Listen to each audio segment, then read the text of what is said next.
It is day 13 of my quarantine, and I am here talking about community mobbing.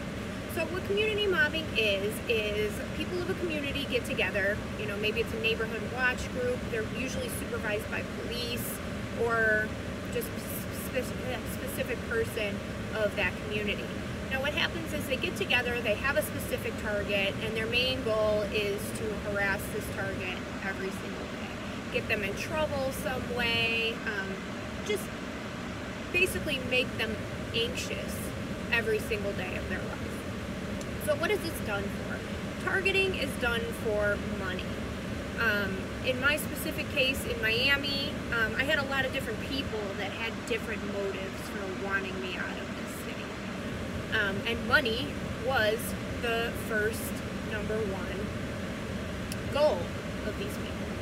And with this specific job, when you get into this job, there is drama. That's the number one thing that you have to prepare yourself for, is the drama with this job. So I was well aware of that, but to be harassed and stalked and followed around my home, have pictures taken of me, be set up in situations, because obviously this is illegal to do to somebody that's not actually doing something. So I was set up in a lot of situations that would make me look like I was actually doing something. So where this stems from, and I'm just going to address this drama, is this lunatic woman had this website, and she had pictures of acquaintances that I knew on this website. And I had asked one of my friends, I was like, hey, so-and-so's on this website in Vegas, does she work with this specific individual? And she was like, no, absolutely not. She's like married or something and living not even in Vegas anymore. So I told this person, and apparently something happened with that whole thing, but who do you think you are to have pictures of just random, what do? Just go through Facebook and look for pictures of attractive girls and put them on your website? Like, that's fraudulent. So these people were all coming at me, telling me that I was a fraudulent business. Meanwhile, they don't even have pictures of real girls that work for them on their websites. So then I was hit with all this intimidation harassment. Oh, I'm a hacker, I can do this, blah, blah, blah, I know this person. Well, if that's true and you're a hacker, then hack yourself up some real girls and some real pictures of some females that actually work for you. Like, I'm so over that drama. That drama is deceased to me. So that's why I'm addressing it now, because I'm over it. And me staying there for 2 years, and it happened for 2 years, a year and a half, I was really aware of it. In that year and a half, I knew it was the police. I knew they were trying to drive me out of there for a specific reason. So I stayed there in spite of them.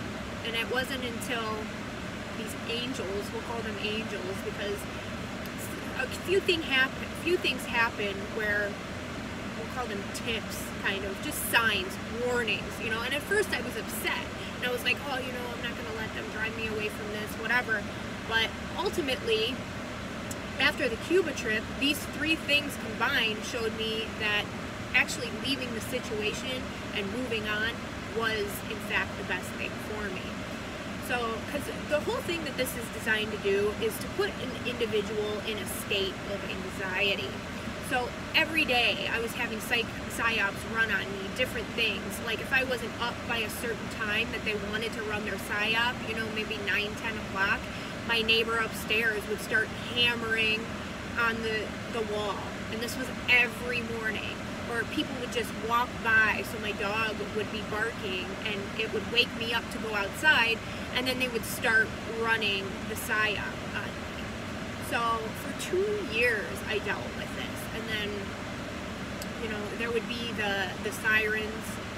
This is common with gang stalking. The siren, the very low siren, this is how I knew the police were someone involved in it. The low siren that, like, they play not like a real, but the low one. They would do that almost every day past my house, But it just got to a point after those two things had happened, the warning shots, we'll call them, and the trip to Cuba, which was essentially my epiphany, my wake-up call to, is this even really worth it? Like, do I really want to continue living here with no support system, really, and just for financial gain? But did I have any idea of the magnitude of what was going to happen? No, absolutely not. But right now, and this is what I'm telling you guys, this is the moral of the story, is everything happens for a reason.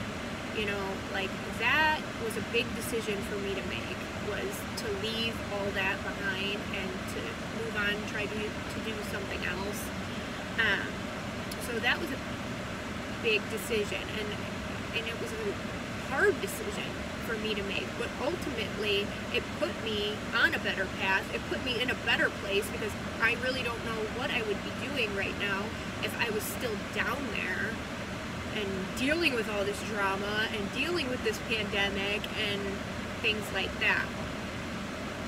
So another thing that I wanted to address about this is it's still going on. The targeting, you know, the stalking, the hacking, and all these things is still going on. You know, like, here's my phone. I just changed my number from the business line, changed my number to a different phone number, and now the SIM is fried. So what that usually means is somebody's trying to go in under the SIM. So now I have no SIM on this card. So I have to go get that taken care of. So I'll be at T-Mobile on Jefferson, everybody, if you want to come see what happens. And it's just like, what for what? And then they're trying to hack into my Gmail, my Google accounts. Like, for what? It's over with, okay? Why don't you hack yourself some work is really what you need to be doing. Worry about the fake people that work for you. I don't know. Does anybody even work for you? Who knows? Anyway, so that's what I'm dealing with today. Yeah, they're trying to get into my email. Is this you trying to access your email? No, it's not. It's a freak. But yeah, so I just wanted to get on and talk to you guys about that. I'm going to attach the videos below that I dealt with this type of harassment.